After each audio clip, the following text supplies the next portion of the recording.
नमस्कार दोस्तों। तो पिछले एक साल के अंदर अगर आप यूरोप में देखोगे तो एक सेट पैटर्न बन गया। और यूरोप में की क्या बात करें, खास तौर से यूके में, और यूके में भी अगर आप देखोगे तो खास तौर से लंदन में एंटीसेमेटिक अटैक्स जो हैं वो बहुत तेजी से बढ़ने लगे हैं। और यूके की अथॉरिटीज ने तो अब मानना भी इस बात को शुरू कर दिया है कि इन अटैक्स का जो मुख्य कारण है, इन अटैक्स का मेजर जो रीजन है वो इजराइल और ईरान के बीच की जो टेंशन्स हैं पिछले 2 साल से जो बहुत ज़्यादा बढ़ गई हैं, उसकी वजह से कहीं ना कहीं ऐसे एंटीसेमेटिक अटैक्स हमें देखने को मिल रहे हैं। या तो ये एंटीसेमेटिक अटैक्स होते हैं या एंटीसेमेटिक प्रोटेस्ट होते हैं। साइनागॉग के बाहर प्रोटेस्ट करना, जूस को टारगेट करना, जगह जगह पर डिबेट्स में जूस को टारगेट करना, और उसके बाद अब तो वायलेंस भी जूस के खिलाफ बहुत ज़्यादा होने लगा है। All through out the Europe आपको ये पूरा पैटर्न कॉमन मिलेगा। सिर्फ यूरोप में ही नहीं बल्कि ये नॉर्थ अमेरिका और कुछ इंसिडेंट्स, अभी सिडनी में इतना बड़ा अटैक हुआ तो वो सिडनी ऑस्ट्रेलिया, मतलब ऑस्ट्रेलिया से, नॉर्थ अमेरिका से और यूरोप में ऐसे आपको बहुत सारे अटैक्स मिल जाएंगे। ऐसा ही एक अटैक लंदन में फिर से हो गया, and this is now really becoming very very concerning for all the Jewish communities who are in London. Specially London और यूके में जो भी ज्यूस लोग हैं उनके लिए बहुत ज़्यादा कंसर्निंग बनता चला जा रहा है। और कहीं ना कहीं कियर स्टारमर के पास इसके लिए कोई भी सवाल, इस सवाल का कोई जवाब नहीं है। इसको डिटेल में डिस्कस करते हैं, पर वीडियो में आगे जाने से पहले एक बड़ी अनाउंसमेंट अनअकैडमी टीम की तरफ से कि अगर आप यूपीएससी सीएससी की प्रिपरेशन कर रहे हैं तो Unacademy is your one stop solution. Unacademy के इसी फाउंडेशन कोर्स से इस बार जब यूपीएससी सीएससी का रिजल्ट आया तो रैंक 1 और रैंक 20 इसी फाउंडेशन कोर्स के स्टूडेंट थे। उन्होंने बहुत लंबी पढ़ाई इसी फाउंडेशन कोर्स से करी थी। अनअकैडमी के टॉप एजुकेटर्स यानी कि मृणाल सर, प्रतीक सर, सुदर्शन सर जैसे एजुकेटर्स जो कि इंडिया के बेस्ट एजुकेटर्स हैं अपने सब्जेक्ट्स के, वो आपको इस फाउंडेशन कोर्स में पढ़ाते हैं। और इसकी प्राइस सिर्फ और सिर्फ 16,999 है। इस प्राइस में पूरा कवरेज है आपका जीएस, सीसैट, टेस्ट सीरीज, और उसके साथ जो टेस्ट सीरीज है उसमें प्रीलिम्स और mains test series with evaluation, ये सारी चीज़ें आपको एक जगह पर 16,999 के इस छोटे से प्राइस में मिलती है। प्लस इसमें आपको मेंटरशिप सपोर्ट भी मिलता है। तो अनअकैडमी के सारे टॉप एजुकेटर्स आपको इस पूरे फाउंडेशन कोर्स में पढ़ाते हैं। और इस समय पर ये जो ऑफर चल रहा है ये सिर्फ आज के लिए वैलिड है। आज ये ऑफर खत्म हो जाएगा, मतलब कि कल आप ये ऑफर को अवेल नहीं कर पाओगे। तो आज आपके पास लास्ट डेट है। लिंक इसका हमने डिस्क्रिप्शन में दे दिया है, उस लिंक पर क्लिक करके आप इस ऑफर को ज़रूर से अवेल कर लीजिए।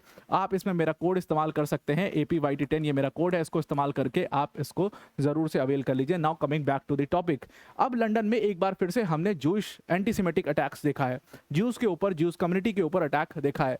यह अटैक इस बार गोल्डर्स ग्रीन रोड के पास हुआ।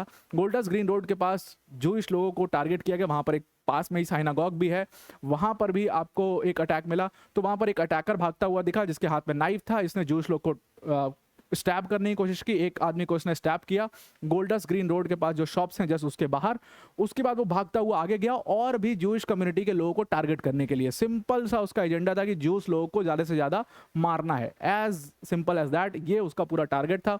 वो आगे जाता है साइनागॉग के पास और वहां पर भी वो एक व्यक्ति को टारगेट करता है और उसको स्टैप करता है। बीबीसी ने जो अपनी रिपोर्ट छापी, उस बीबीसी ने अपनी रिपोर्ट में लिखा कि जो जूइश कम्युनिटी है वो इसको लेकर के बहुत ज़्यादा कंसर्न्ड है। उनका मानना है कि ये अटैक्स पिछले 6 महीने के अंदर बहुत ज़्यादा बढ़ गए हैं। इवन यूके की अथॉरिटीज़ ने और यूके पुलिस ने भी खास तौर से, मतलब लंदन पुलिस ने खास तौर से इस चीज़ को एक्सेप्ट किया कि ये एंटीसेमेटिक अटैक्स बढ़ते चले जा रहे हैं और जो हेट क्राइम्स हैं बढ़ते चले जा रहे हैं। और हमारे लिए भी इसको रोकना बहुत मुश्किल हो गया है क्योंकि ये आउट ऑफ द ब्लू, मतलब इसका कोई मोटिव नहीं होता। इसका सिंपल सा एक मोटिव है कि ज्यूस को मारना है। इसका कोई कनेक्शन नहीं होता क्राइम का, लोगों का कोई कनेक्शन नहीं होता। कोई कभी भी पगला जाएगा और उठा करके मार देगा। तो ये एक बहुत बड़ी समस्या जो है वो लगातार लंदन में बनती जा रही है। लंदन में इसी तरीके का एक अटैक हमने 2 महीने पहले देखा था, where a man was shot dead. इसी तरीके से साइनागॉग के बाहर प्रोटेस्ट हुआ और उसके बाद साइनागॉग के ऊपर हमला हुआ। ऐसे अटैक्स जो हैं वो बहुत कॉमन होते जा रहे हैं लंदन में, और पूरे यूके में ही, पूरे लंदन में ही क्यों, पूरे यूके में ही ये बहुत कॉमन हो चुके हैं। पूरे यूरोप में ये इस तरीके से फैलते चले जा रहे हैं।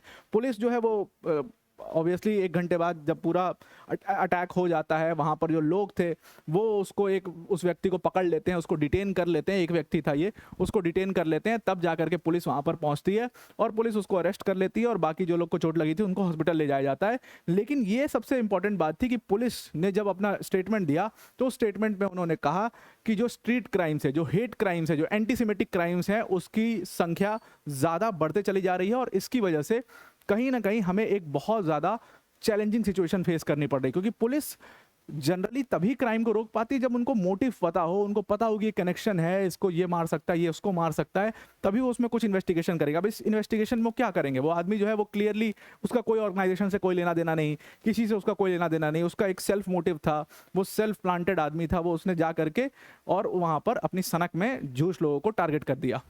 तो ये इसमें आप कुछ नहीं कर सकते, इसमें पुलिस भी कुछ नहीं कर सकती। और इसीलिए बीबीसी पुलिस ने जो स्टेटमेंट दिया अपना बीबीसी को, उन्होंने कहा कि इसमें सरकार को कुछ करना पड़ेगा और इस सिचुएशन को सीरियसली लेना पड़ेगा। कीर स्टामर मतलब यूके के प्राइम मिनिस्टर खुद उस बात को एक्सेप्ट कर रहे हैं कि बहुत ही कंसर्निंग सिचुएशन है और कहीं ना कहीं इसमें इन्वेस्टिगेशन लॉन्च कर दिया गया। लेकिन इन्वेस्टिगेशन से क्या होगा, व्यक्ति तो पकड़ा गया है, दूसरा व्यक्ति भी पकड़ा जाएगा और वो दोनों व्यक्ति को पकड़ने के बाद क्या कहना है, जैसे बाकी सारे व्यक्ति कह रहे हैं वैसे वो भी, उनको भी कहना है कि भाई हाँ हमारा एक ही टारगेट है, हमारा एक ही एजेंडा है कि हमें ज्यूस को खत्म करना है, दुनिया से खत्म करना है, हम ज्यूस को एक्सेप्ट नहीं करते, ये है वो कह करके, और फिर उनको सजा हो जाएगी, ज़्यादा से ज़्यादा ये होगा, उनको कोई फर्क नहीं पड़ता उससे। फिर दूसरा उसी तरीके का कोई व्यक्ति जो है वो फिर आकर के उनको टारगेट करेगा। तो ये जो पूरी क्राइम, इसकी जो पूरी जड़ है, वो खुद कीर स्टामर कह रहे हैं कि हमारी सरकार का मानना है कि इसका जड़ जो है वो इजराइल ईरान वॉर है और उसकी वजह से ये एंटी क्राइम्स, जो हेट क्राइम्स हैं, ये बढ़ते चले जा रहे हैं। और इजराइल के खिलाफ जो हेट्रेड है, वो हेट्रेड जूश लोगों के ऊपर रिफ्लेक्ट हो रही है, वो दिख रही है यूके के अंदर। अब यार आप इस चीज को एक्सेप्ट कर रहे हो लेकिन आप इसको एलिमिनेट करने के लिए कुछ नहीं कर रहे हो। ये आपको देखना पड़ेगा कि क्यों ज्यूस लोग को टारगेट किया जा रहा है, क्यों ज्यूस लोग आपके देश में सेफ नहीं है, क्यों ज्यूस लोग को इतनी इजी टारगेट्स वो बन जा रहे हैं और कोई भी आकर के उनको स्टैप करके चला जा रहा है, कोई भी आकर के उनको शूट करके चला जा रहा है। ये बात कीर स्टामर को समझानी चाहिए, समझनी चाहिए और इसको एलिमिनेट करना चाहिए। उन्होंने कहा कि हमारी सरकार को एक क्लियर डिटर्मिनेशन रखना पड़ेगा इसमें कि इसको कैसे एलिमिनेट करें। अब जो मेयर हैं वहाँ के, लंदन के मेयर हैं सादिक खान, उन्होंने अपना ट्वीट डाला, उन्होंने कहा कि बहुत ही गलत ये पूरा इंसिडेंट था, गोल्डर्स ग्रीन रोड के पास ये पूरा इंसिडेंट हुआ और वहाँ पर जो ज्यूइश थे उनको टारगेट किया गया, पुलिस ने एक अरेस्ट कर लिया है उसमें और दूसरा व्यक्ति भी इन्वेस्टिगेशन चल रही है, बहुत जल्दी अरेस्ट हो जाएगा। लेकिन ये सिचुएशन बहुत कंसर्निंग है और यूके की सरकार से मेरी दरख्वास्त है कि जो लोग ऐसी हेट्रेड फैला रहे हैं, और देखिए एक पूरा कई सारी गैंग्स जो है वो यूके में बहुत कॉमनली चलने लगी हैं और ये गैंग्स पूरी तरीके से सोशल मीडिया पर ऑपरेट करती हैं। आपने ग्रूमिंग गर्ल्स वाला गैंग सुना होगा, जो गर्ल्स को ग्रूम करते हैं, और वो वाला तो हमने कवर किया ही था अपने इसी वर्ल्ड अफेयर्स के चैनल पर कवर किया था। इसके अलावा एक और गैंग है जो बाकायदे लोग टेलीग्राम चैनल पर होते हैं और टेलीग्राम पे इनका चैनल्स बना होता है, बहुत सारे लोग जो है वो इनसे जुड़े होते हैं, जहाँ पर ये उनको भड़काने के लिए तमाम वीडियोज़ भेजते हैं कि देखो किस तरीके से हमें टारगेट किया जा रहा है, हमारी कम्युनिटी को टारगेट किया जा रहा है, ऐसे करके। जैसे नॉर्मली आप कश्मीर में जो टेररिज्म का पूरा एक पैटर्न चला था, सेम वैसी पैटर्न पर सेम उसी तरीके से वहां पर काम हो रहा है। बहुत पढ़े लिखे तो ये सब होते नहीं है, तो इसी टाइप के से ये एक ही सेट पैटर्न में काम करते हैं। टेलीग्राम पे बकायदे इन्होंने ग्रुप्स बनाए हुए हैं, बहुत सारे ग्रुप्स, और बहुत बड़े ग्रुप्स नहीं है ताकि नजर ना जाए, ये छोटे ग्रुप्स हैं, 50 मेंबर, 100 मेंबर, कम्युनिटी के 100 मेंबर्स उस ग्रुप में हैं और वहां से उनके खिलाफ, उनको भड़काने के लिए पूरा अपने प्रोपोगेंडा जो है वहां से रन करते हैं और इस प्रोपोगेंडा को जो बाय कर लेता है वो जाकर के ऐसी घटनाएं वहां पर कर देता है और ये बहुत ज्यादा कंसर्निंग हो रहा है। अब मुझे पता है कि ये बहुत बड़ी खबर तो है नहीं, हमारे लिए तो बहुत बड़ी खबर नहीं है यार, 2 लोग को स्टैप कर दे, क्या होगा इसमें, कौन सी बहुत बड़ी बात थी, जाहिर सी बात है आप लोग ये सोच रहे होंगे। लेकिन यहां पर एक बात समझने वाली है कि यूके में जो ये पूरी घटना हुई है ये बहुत कॉमन है। अगर आप 1 साल का पूरा इंसिडेंट निकालो, एक बाकायदे विकिपीडिया पर पेज बनाया गया है 2026 लंदन एंटीसेमेटिक अटैक्स के नाम से। ये पेज विकिपीडिया का सिर्फ लंदन में जितने अटैक्स हुए छोटे बड़े उनको काउंट करके बता रहा हूं, इसमें 10 अटैक्स मेंशन्ड है। यूके के अंदर आप बड़े अटैक्स अगर आपको देखने हैं तो बड़े अटैक्स अगर आप देखो तो आर्सन अटैक हुआ था जूइश एम्बुलेंस के ऊपर, फिर साइनागॉग के ऊपर, उसके बाद आप देखो कि फायर बॉम्बिंग हुई थी ज्यूइश इंस्टीट्यूशन के ऊपर, उसके बाद ये नाइफ अटैक है जो है ये तीसरी घटना है। इसके अलावा नीदरलैंड में ऐसी घटना हुई, ज्यूइश स्कूल को टारगेट किया गया, साइनागॉग को टारगेट किया गया, ज्यूइश लिंक्ड बिल्डिंग्स को यहाँ पर टारगेट किया गया, ये नीदरलैंड में हुआ। सिडनी में इसी तरीके का आपने बहुत बड़ा अटैक देखा, लार्ज स्केल टेररिस्ट अटैक देखा जो ज्यूइश फेस्टिवल में हुआ, 15 लोग उसमें मारे गए। टोटल इसको कर दो तो कम से कम 20 लोग जो हैं ग्लोबली ये इतने टाइम में मारे जा चुके हैं ज्यूश लोग, और कितने घायल हुए हैं वो बात अलग है, कितना प्रोटेस्ट हुआ है, साइनागॉग को कितना हानि पहुंचाई गई है, जो ज्यूश बिल्डिंग्स हैं उनको कितनी हानि पहुंचाई गई है, वो बात सारी अलग है।